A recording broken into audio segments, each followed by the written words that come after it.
لکھنا آج کے زمانے میں از انتظار حسین۔ میں سوچتا ہوں کہ ہم غالب سے کتنے مختلف زمانے میں جی رہے ہیں۔ اس شخص کا پیشہ آباد سپہگری تھا، شاعری کو اس نے ذریعہ عزت نہیں سمجھا۔ غالب کی عزت غالب کی شاعری تھی، شاعری اس کے لیے کسی دوسری عزت کا ذریعہ نہ بن سکی۔ اب شاعری ہمارے لیے ذریعہ عزت ہے، مگر خود شاعری عزت کی چیز نہیں رہی۔ اور میں سوچتا ہوں کہ خازن تو لوگ غالب کے زمانے میں بھی بنتے ہوں گے اور اس پر خوش ہوتے ہوں گے۔ عہدوں اور مراتب اور ہاتھی اور بگی کی سواری کی فکریں اوروں کو بھی تھیں اور خود غالب کو بھی ستاتی تھیں۔ اسی قسم کی فکریں سر سید اور اکبر کے زمانے میں بھی آدمی کی جان کے ساتھ لگی ہوئی ہوں گی، لیکن کبھی عقائد کے اثر و رسوخ نے اور کبھی قومی تحریکوں نے ہمارے معاشرے میں ایسی پنچایتی فکریں پیدا کر دیں کہ نجی فکریں محض نجی بن کر رہ گئیں، وہ معاشرے پر حاوی نہیں ہو پائیں۔ پچھلے 100 برس سے ہمیں بڑی فکر یہ چلی آتی تھی کہ ہم نے صدیوں کے فکر و عمل سے جو سچائیاں دریافت کی ہیں اور جو اب ہماری زندگی ہیں، ان سچائیوں کا تحفظ ہونا چاہیے۔ اس قسم کے فکر کے یہ معنی ہیں کہ لوگ اپنی نجی ضرورتوں کے ساتھ بلکہ ان سے بڑھ کر کسی اجتماعی ضرورت میں بھی یقین رکھتے ہیں۔ اس یقین کی بدولت وہ اپنی ذات سے بلند ہو کر کسی اجتماعی مقصد سے ہم آہنگ ہونے کی صلاحیت رکھتے ہیں۔ اس صلاحیت کو ایمان کہا جاتا ہے، اور ٹی ایس ایلیٹ کا یہ کہنا ہے کہ جو قوم ایمان سے محروم ہے وہ اچھی نثر پیدا نہیں کر سکتی۔ مگر اس میں نثر کی کیا تخصیص ہے؟ ایک بے ایمان قوم اچھی نثر نہیں پیدا کر سکتی تو اچھی شاعری کیا پیدا کرے گی؟ ویسے اس بیان کا یہ مطلب نہیں ہے کہ ایسے معاشرے میں اچھے نثر نگار یا شاعر سرے سے پیدا ہی نہیں ہوتے، ہوتے تو ہیں، مگر وہ ایک مؤثر ادبی رجحان نہیں بن سکتے، اور ادب ایک معاشرتی طاقت نہیں بن پاتا۔ ہم لکھنے والے ایک بے ایمان معاشرے میں سانس لے رہے ہیں۔ ذاتی منفیت اس معاشرے کا اصل الاصول بن گئی ہے، اور موٹر کار ایک قدر کا مرتبہ حاصل کر چکی ہے۔ جب اصل الاصول ذاتی منفیت ہو تو دولت کمانے کے آسان نسخوں کے لیے دوڑ دھوپ روحانی جد و جہد کا سرنگ اختیار کر جاتی ہے۔ عام لوگ موٹر کار کی چابی کی آرزو میں صابن کی ٹکیاں خریدتے ہیں اور معمے حل کرتے ہیں، اور اہل قلم حضرات انعاموں کی تمنا میں کتابیں لکھتے ہیں۔ جن کے قلم کو زنگ لگ چکا ہے وہ ادب، زبان اور کلچر کی ترقی کے لیے یا ادیبوں کی بہبود کے لیے ادارے قائم کرتے ہیں، اور ادارے والے تو روز افزوں ترقی کرتے ہیں، مگر ادب، زبان اور کلچر دن بدن تنزل کرتے چلے جاتے ہیں۔ ادب، زبان اور کلچر کی ترقی کی کوشش میں زیر آسمان ترقی کی نئی راہیں نکلتی ہیں اور ستاروں سے آگے کے جہان دریافت کیے جاتے ہیں۔ ایسے عالم میں جو ادیب افسانہ اور شعر لکھتا رہ گیا ہے وہ وقت سے بہت پیچھے ہے۔ اس کے لیے لکھنا بنفس ہی عشق کا امتحان بن جاتا ہے۔ جب سب سچ بول رہے ہوں تو سچ بولنا ایک سیدھا سادہ معاشرتی فعل ہے، لیکن جہاں سب جھوٹ بول رہے ہوں وہاں سچ بولنا سب سے بڑی اخلاقی قدر بن جاتا ہے۔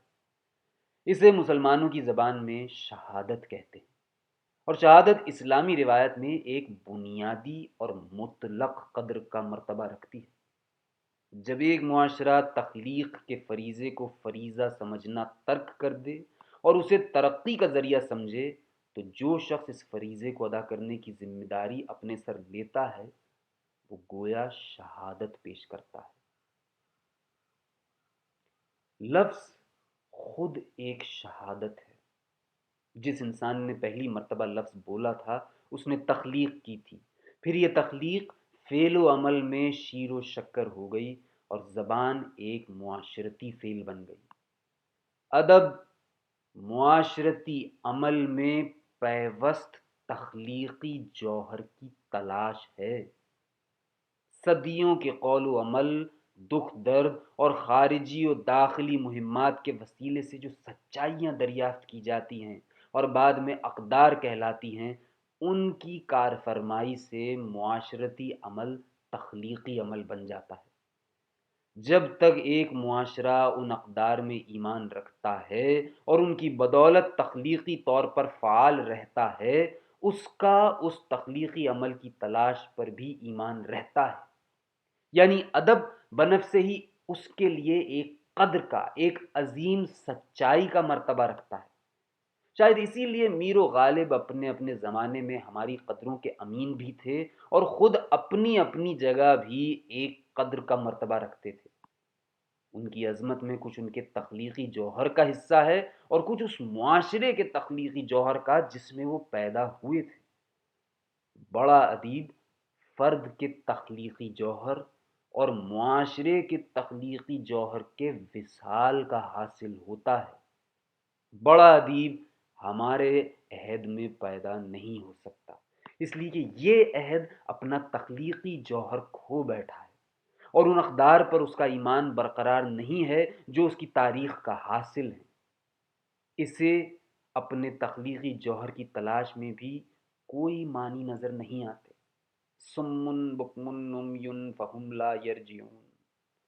یہ لوگ کرکٹ کی کمنٹری سنتے ہیں، موٹر کار اور غیر ملکی وظیفوں کی باتیں کرتے ہیں، ہالی ووڈ کی فلمیں دیکھتے ہیں، اور کچھ نہیں سمجھتے۔ آج کا لکھنے والا غالب اور میر نہیں بن سکتا۔ وہ شاعرانہ عظمت اور مقبولیت اس کا مقدر نہیں ہے، اس لیے کہ وہ ایک بہرے، گونگے، اندھے معاشرے میں پیدا ہوا ہے۔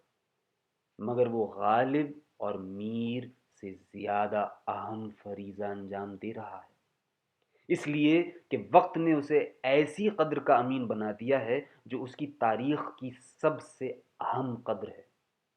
آج لکھنا شہادت کا مرتبہ رکھتا ہے۔ لکھنا آج اس ایمان کا اعادہ ہے کہ موٹر کار حاصل کرنے کی چیٹک سے زیادہ بھی اہم کوئی چیٹک ہے۔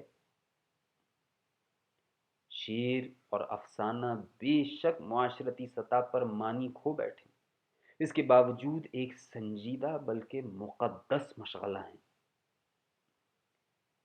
لکھنا آج غالب کے زمانے سے بھی بڑی سچائی ہے، اس لیے کہ آج کا جھوٹ غالب کے زمانے کے جھوٹ سے زیادہ سنگین ہے۔ اس جھوٹ کو غیر قوم کی حاکمیت نے پیدا کیا تھا، یہ جھوٹ ہم نے آپس میں جھوٹ بول کر اپنی کوکھ سے جنا ہے۔ جو شخص یہ کہتا ہے کہ آج کچھ نہیں لکھا جا رہا ہے، اچھا ادب تقسیم سے پہلے تخلیق ہو گیا اور اچھے شاعر 1857 سے پہلے گزر گئے، وہ شخص جھوٹا ہے۔ وہ اس لیے جھوٹا ہے کہ یہ کہہ کر وہ آج کے ادیب یعنی آج کے جھوٹ اور سچ سے آنکھ چرانا چاہتا ہے۔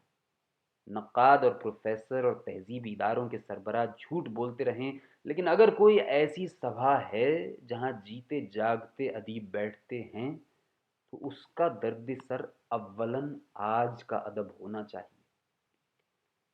اگر آج کی تحریر کے کوئی معنی ہیں تو میر اور غالب کی شاعری کے بھی کوئی معنی ہیں۔ آج کچھ نہیں لکھا جا رہا ہے یا بے معنی لکھا جا رہا ہے تو پھر میر اور غالب کے معنی بھی کتنے دن باقی رہیں گے؟ مگر آج لکھنا کیا معنی رکھتا ہے؟ آج کا ادب اگر وہ صحیح اور سچے معنوں میں آج کا ادب ہے تو وہ آج کے چالو معاشرتی معیارات کا ترجمان نہیں ہو سکتا۔ وہ تو اس قدر کو واپس لانے کی کوشش ہوگی جس سے ہمارا معاشرہ گم کر بیٹھا ہے۔ آج کا ادب معاشرے کا نہیں، تاریخ کا ترجمان ہے۔ گویا اس کے وسیلے سے نہ آپ خازن بن سکتے ہیں، نہ آپ کو موٹر کار نصیب ہو سکتی ہے۔ شاید یہی وجہ ہے کہ ادیبوں کی تو اتنی بہتات ہے کہ 500 تک گنتی پہنچ گئی ہے، مگر لکھنے والا اکیلا رہ گیا ہے۔ زمانے کی قسم، آج کا لکھنے والا خسارے میں ہے، اور بے شک ادب کی نجات اسی خسارے میں ہے۔ یہ خسارہ ہماری ادبی روایت کی مقدس امانت